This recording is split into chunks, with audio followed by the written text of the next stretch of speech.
Assalamualaikum warahmatullahi wabarakatuh. Hari ini kita bertemu lagi dalam mata pelajaran produk kreatif dan kewirausahaan. Materi yang akan kita bahas hari ini yaitu strategi pemasaran. Sebelum kita membahas lebih lengkap tentang strategi pemasaran, kita akan mengenal terlebih dahulu tentang penjualan dan pemasaran.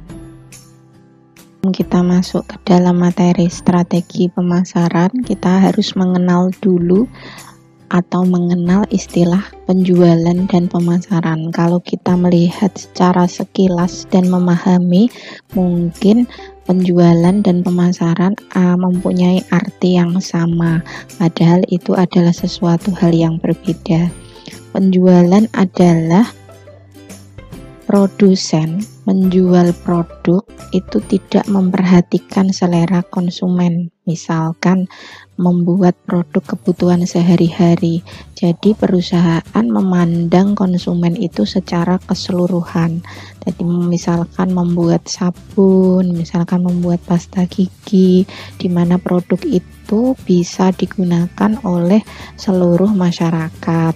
Nah, sedangkan pemasaran adalah memasarkan produk dengan memperhatikan selera konsumen, misalkan dengan menciptakan produk unggul agar produk mampu bersaing dengan para pesaingnya dan diterima oleh konsumen. Misalkan ambil contoh, misalkan membuat parfum. Jadi ketika membuat parfum memperhatikan pasar sasarannya siapa. Misalkan pasar sasarannya wanita, tentu saja akan membuat parfum yang sesuai dengan selera.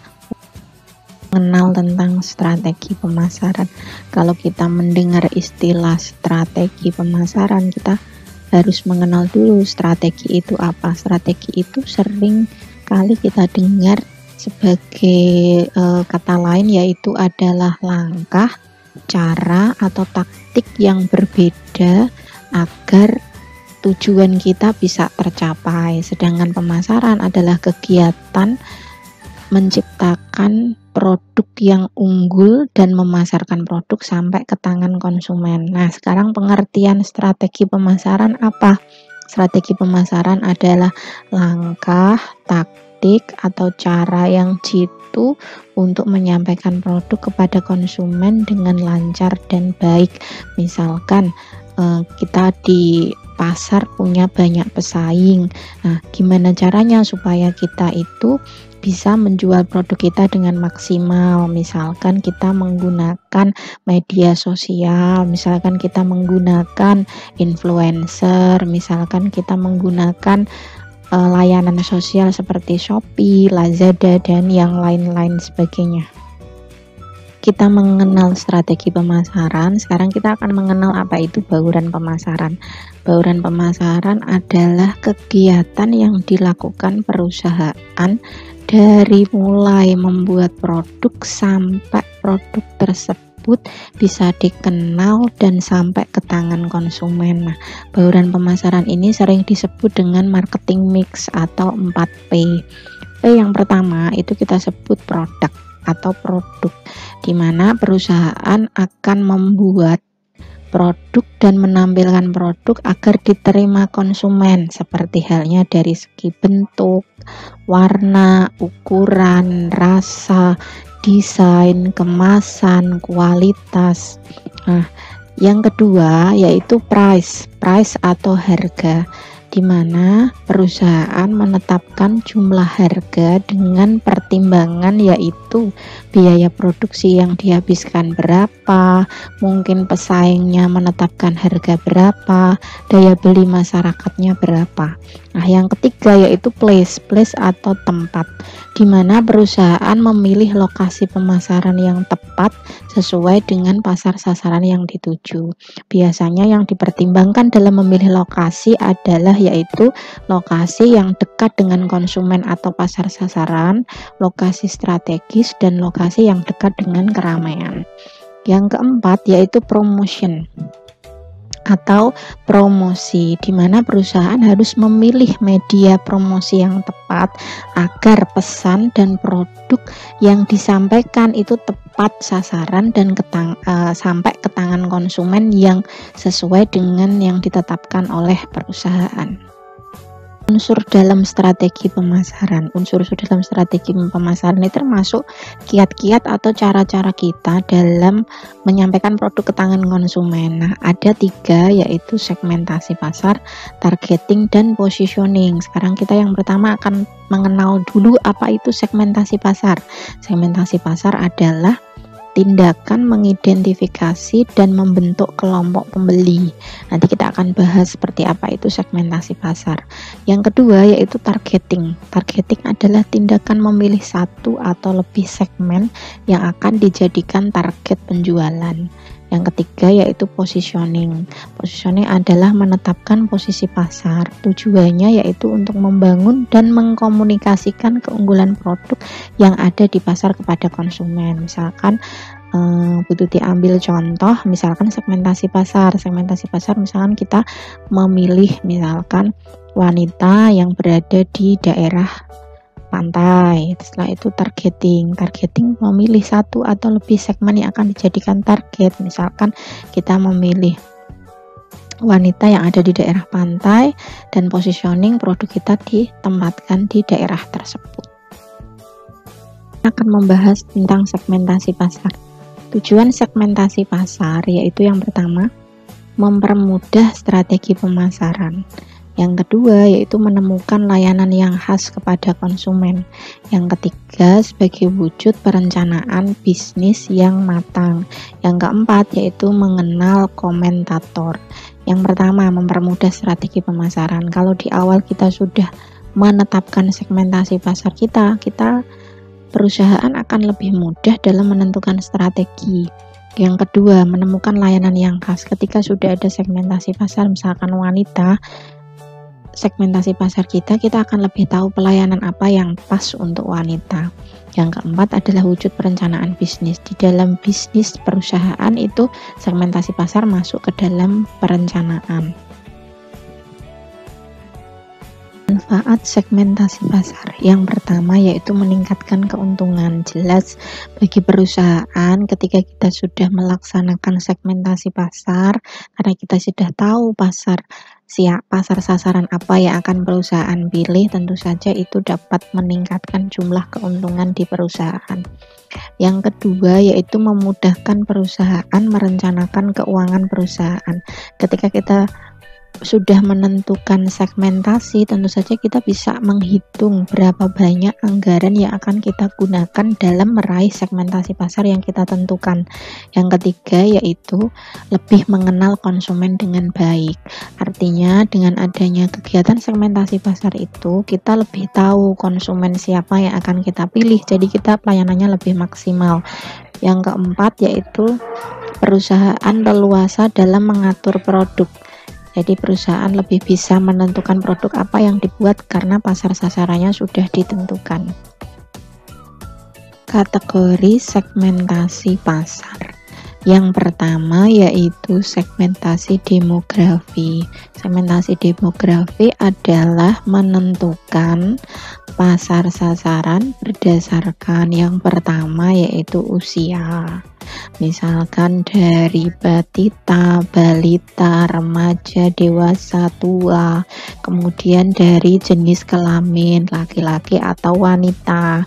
Yang berikutnya adalah dari segi pekerjaan, mungkin pekerjaannya petani atau mungkin pegawai. Terus yang berikutnya status sosial. Biasanya kalau kita di kota-kota besar tentu saja pasti ada yang kaya dan yang miskin. Sedangkan yang kedua yaitu segmentasi dari segi perilaku, di mana perusahaan mempertimbangkan perilaku konsumen dalam mengkonsumsi produk.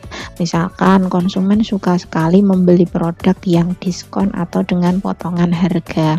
Yang ketiga, segmentasi dari segi psikografis, yaitu perusahaan memilih konsumen berdasarkan minat atau hobi. Misalkan perusahaan membuat sepatu yang khusus untuk para pendaki gunung. Yang keempat yaitu segmentasi waktu khusus, di mana perusahaan memilih konsumen itu pada saat acara-acara tertentu, misalkan pada acara tahun baru, pada acara lebaran, Natal, dan sebagainya. Yang berikutnya yaitu segmentasi geografis. Perusahaan memilih konsumen berdasarkan wilayah tempat tinggal, misalkan di daerah pantai, daerah pegunungan, atau daerah yang sering terjadi hujan, atau daerah yang mungkin ada musim dingin, musim panas, musim semi, dan sebagainya. Yang berikutnya yaitu menentukan strategi pemasaran. Berikut adalah macam-macam strategi pemasaran. Strategi pemasaran yang pertama yaitu digolongkan berdasarkan pasar. Dibedakan menjadi 3, yaitu undifferentiated marketing atau strategi yang tidak membeda-bedakan. Artinya, perusahaan hanya memperhatikan kebutuhan konsumen secara umum. Jadi perusahaan hanya membuat satu macam produk. Misalkan perusahaan Sarimi, Indomie itu tidak memperhatikan siapa yang mengkonsumsi produk tersebut secara khusus, jadi membuatnya secara umum. Yang kedua, differentiated marketing atau strategi pemasaran yang membeda-bedakan, di mana perusahaan membuat produk sesuai dengan kebutuhan konsumen. Misalkan membuat Biore itu sasarannya untuk wanita khusus tersendiri, untuk pria juga khusus tersendiri. Sedangkan yang ketiga yaitu strategi pemasaran terkonsentrasi, bahwa perusahaan membuat produk sesuai dengan kebutuhan dan keinginan konsumen yang lebih spesifik atau lebih khusus. Misalkan penjahit pakaian, atau misalkan membuat produk khusus para pendaki gunung, tas gunung, sepatu gunung, mungkin dompet dan kacamata yang khusus bagi sasarannya adalah bagi para pendaki gunung. Yang berikutnya yaitu strategi pemasaran yang ditetapkan dalam siklus kehidupan produk. Produk mengalami 4 siklus kehidupan. Yang pertama yaitu pada tahap perkenalan. Nah, di tahap perkenalan ini strategi pemasaran yang ditetapkan perusahaan adalah yang pertama, memperbaiki penampilan produk. Jadi ketika produk baru pertama kali diperkenalkan kepada konsumen, perusahaan harus memikirkan penampilan produk yang terbaik agar konsumen tertarik untuk membeli produk tersebut. Yang kedua yaitu menyebarkan produk sebanyak-banyaknya, jadi menjual produk sebanyak-banyaknya agar mencapai konsumen yang lebih luas. Yang ketiga yaitu memasang promosi atau iklan dengan gencar, jadi menggunakan semua media promosi, bisa melalui iklan, bisa melalui media sosial, bisa melalui iklan cetak dan sebagainya. Yang kedua yaitu strategi pada tahap pertumbuhan. Nah, strategi pemasaran yang bisa ditetapkan oleh perusahaan apa saja? Yang pertama, mencari segmen baru. Misalkan awalnya perusahaan hanya menentukan segmen pasarnya hanya khusus bagi wanita, yang berikutnya perusahaan harus membuat produk bagi pria. Yang kedua, memperbaiki mutu produk. Nah, kedepannya misalkan ada seperti halnya produk Sarimi, semakin ke sini muncul banyak variasi rasa. Yang ketiga yaitu menciptakan produk baru. Jadi selain mungkin membuat Sarimi yang dalam kemasan normal, yang berikutnya mungkin membuat kemasan yang lebih kecil seperti mungkin di mie gelas atau di cup dan sebagainya. Yang keempat, mempertimbangkan menurunkan harga atau memberikan diskon. Jadi karena sudah punya banyak sekali konsumen dan produk sudah dikenal oleh konsumen, jadi alangkah lebih baik kalau harga bisa diturunkan atau membuat produk yang harganya jauh lebih murah atau memberikan diskon. Yaitu produk masuk ke dalam tahap kedewasaan. Strategi pemasaran yang bisa dilakukan oleh perusahaan yaitu yang pertama, perusahaan menemukan segmen kecil yang belum terisi seperti niche market. Nah, contohnya misalkan perusahaan yang membuat HP. Misalkan awalnya perusahaan membuat HP dengan spesifikasi tinggi, dengan harga yang mahal. Perusahaan bisa membuat HP dengan spesifikasi rendah, dengan harga murah agar meraih masyarakat yang mungkin mempunyai daya beli yang rendah. Yang kedua yaitu menciptakan produk baru dengan kemasan yang berbeda. Misalkan contohnya seperti produk Aqua. Di situ produk Aqua selalu mengembangkan kemasan produknya menjadi lebih berbeda dibandingkan kemasan awal. Ada yang lebih kecil, ada yang tutupnya seperti pouch, dan kemasannya juga menyesuaikan event-event yang ada di acara-acara tertentu. Yang ketiga yaitu memperbaiki penampilan produk. Nah, ketika masuk dalam tahap kedewasaan, pastinya pesaing perusahaan akan semakin bertambah banyak. Jadi perusahaan bisa memperbaiki penampilan produk semakin menarik, mungkin dari segi kemasan, dari segi warna, rasa, dan sebagainya. Yang keempat yaitu strategi pemasaran ketika produk masuk dalam tahap penurunan. Tahap penurunan ini adalah tanda-tanda bahwa konsumen mulai bosan dan mulai tidak tertarik lagi terhadap produk.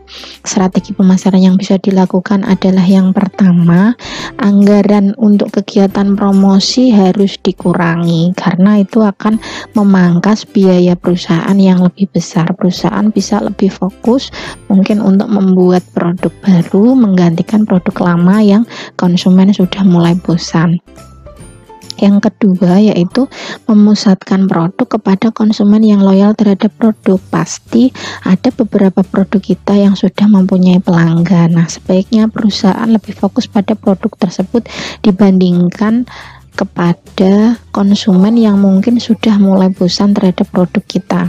Yang ketiga, apabila gejalanya parah, konsumen sama sekali tidak minat terhadap produk, penjualan semakin menurun, sebaiknya perusahaan menghentikan kegiatan produksi dan menciptakan produk yang baru dengan biaya yang lebih murah. Strategi pemasaran yang berikutnya adalah strategi pemasaran secara online. Dapat dilakukan dengan cara-cara sebagai berikut. Yang pertama yaitu perusahaan melakukan riset pasar. Sebelum perusahaan memilih strategi pemasaran yang tepat, sebaiknya perusahaan melakukan survei dulu mengenai pasar sasaran yang akan dituju. Yang kedua yaitu strategi menarik calon pelanggan baru dengan cara yaitu menawarkan harga yang bersaing, menciptakan dan menawarkan produk atau layanan yang baru. Misalkan produk dengan merek HP tertentu, ketika mengeluarkan produk dengan spesifikasi dan fitur baru, juga dengan layanan-layanan yang baru, misalkan dengan layanan promosi cashback. Yang ketiga yaitu penawaran harga bersaing. Dapat dilakukan dengan cara yaitu misalkan memberikan hadiah, misalkan berjualan HP memberikan hadiah casing.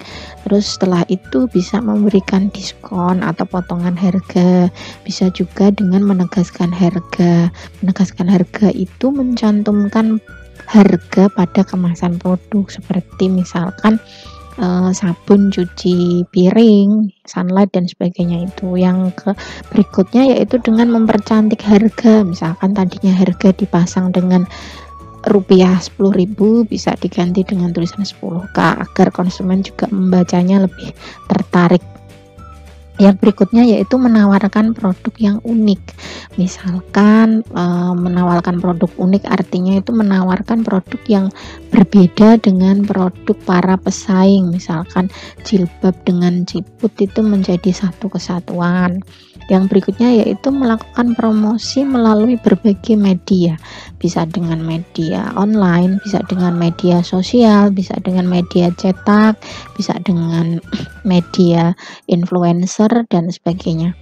Yang berikutnya yaitu memelihara hubungan baik dengan konsumen dan pelanggan. Sebaiknya perusahaan harus terus-menerus memelihara hubungan baik dengan konsumen, yaitu dengan cara menciptakan produk yang terus-menerus berkualitas dan bermutu agar konsumen tidak kecewa dan pindah kepada produk yang lain. Yang terakhir yaitu membuat konten iklan yang menarik. Sekarang ini banyak media sosial yang digunakan orang-orang melalui handphone. Nah, bisa jadi perusahaan membuat konten-konten yang menarik melalui media sosial tersebut seperti di Instagram, YouTube, TikTok, dan sebagainya. Kita akan membahas tentang saluran pemasaran. Saluran pemasaran adalah alur jalur di mana produk bisa sampai ke tangan konsumen yang berasal dari produsen. Dibagi menjadi beberapa, yaitu yang pertama disebut saluran pemasaran 0 tingkat. Artinya di situ antara produsen dan konsumen tidak ada perantara atau tidak ada saluran pemasaran.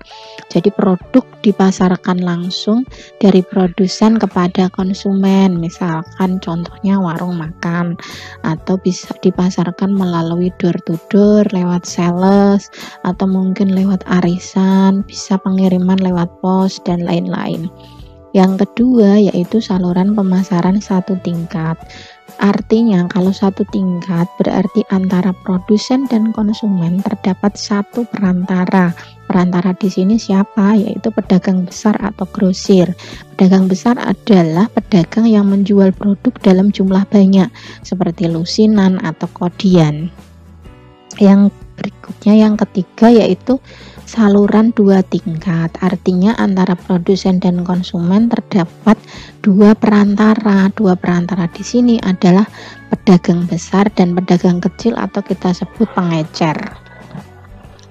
Yang berikutnya saluran 3 tingkat. Saluran 3 tingkat di sini produsen memasarkan produk yang pertama yaitu melalui pedagang besar, setelah itu disampaikan kepada pedagang kecil, setelah itu disampaikan ke pemborong, baru kepada konsumen.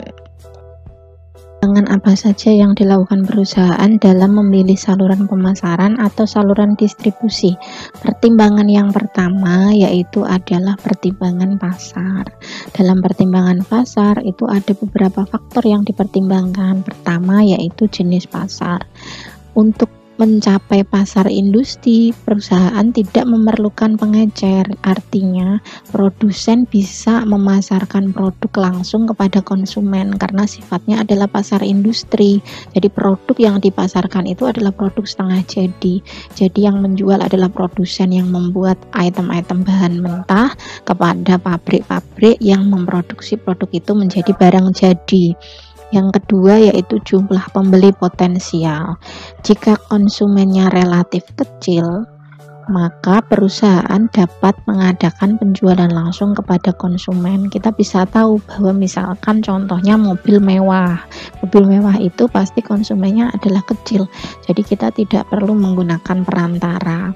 Yang ketiga, jumlah dan ukuran pesanan. Jika volume penjualan yang dibeli oleh pemakai industri adalah kecil, perusahaan dapat menggunakan distribusi industri. Artinya, jumlah dan ukuran produk itu menentukan apakah kita akan menggunakan perantara atau tidak. Jika ukuran produknya besar, jika jumlahnya banyak, ya kita perlu menggunakan saluran distribusi yang khusus untuk produk industri. Pertimbangan yang kedua dalam memilih saluran pemasaran yaitu pertimbangan produk. Faktor-faktor yang menjadi pertimbangan tersebut adalah yang pertama yaitu nilai unit. Artinya, nilai unit yang relatif rendah, produsen cenderung menggunakan saluran distribusi yang panjang. Contohnya, misalkan produk sari mie atau mie instan itu karena nilai unitnya nilainya rendah atau harganya murah, makanya perusahaan bisa menggunakan jasa saluran perantara karena kita butuh memasarkan produk dalam jumlah yang luas dan besar. Yang kedua yaitu perishability. Jika barang yang dijual itu mudah rusak, perusahaan tidak perlu menggunakan perantara. Misalkan barang-barang elektronik yang ukurannya besar dan barangnya mudah rusak, itu perusahaan tidak perlu menggunakan perantara. Bisa dari produsen kepada konsumen secara langsung melalui biaya antar. Yang ketiga yaitu sifat teknis produk. Beberapa jenis produk dapat disalurkan langsung kepada pemakai industri. Artinya sifat produk itu seperti apa? Apakah produk jadi atau produk setengah jadi, itu menjadi pertimbangan perusahaan dalam menentukan perantara. Pertimbangan yang ketiga yaitu mempertimbangkan dari perusahaan itu sendiri dalam memilih saluran distribusi keuangan. Jadi berapa besar dana atau anggaran yang dimiliki oleh perusahaan mempengaruhi perusahaan dalam memilih saluran perantara. Yang kedua yaitu pengalaman dan kemampuan manajemen.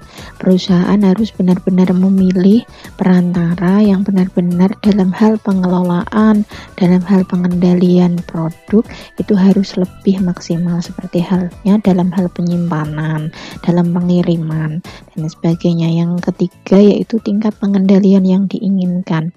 Perusahaan harus memilih perantara yang memberikan keamanan yang tepat dalam menyimpan produk, apalagi produk tersebut misalkan produk makanan. Jadi perantara harus mempunyai fasilitas penyimpanan yang tepat bagi produk makanan agar dapat bertahan dalam jangka waktu yang lama. Yang keempat yaitu jasa yang diberikan oleh penjual. Artinya jasa yang diberikan oleh penjual itu mempengaruhi perusahaan dalam memilih perantara yang akan digunakan dalam menyampaikan produk ke tangan konsumen. Pertimbangan yang terakhir dalam memilih perantara yaitu pertimbangan perantara itu sendiri. Faktor-faktor yang menjadi pertimbangan yaitu yang pertama jasa yang diberikan perantara. Jadi perusahaan harus memilih perantara yang memberikan jasa yang baik melayani dalam pengiriman produk, misalkan memberikan diskon dan sebagainya. Yang kedua, keberadaan perantara yang diinginkan, di mana lokasi perantara itu berada mempengaruhi perusahaan dalam memilih perantara yang digunakan. Misalkan perusahaan ingin mengirimkan produk ke luar negeri, artinya berarti perusahaan harus memilih perantara yang berada di negara yang akan dituju untuk memasarkan produk. Yang ketiga yaitu sikap perantara terhadap kebijakan perusahaan.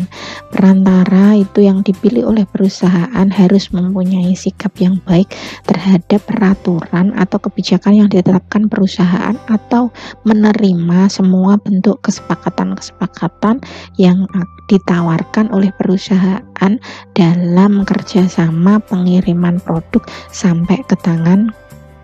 Produk kreatif dan kewirausahaan pada pertemuan yang membahas tentang strategi pemasaran sudah dibahas sampai selesai.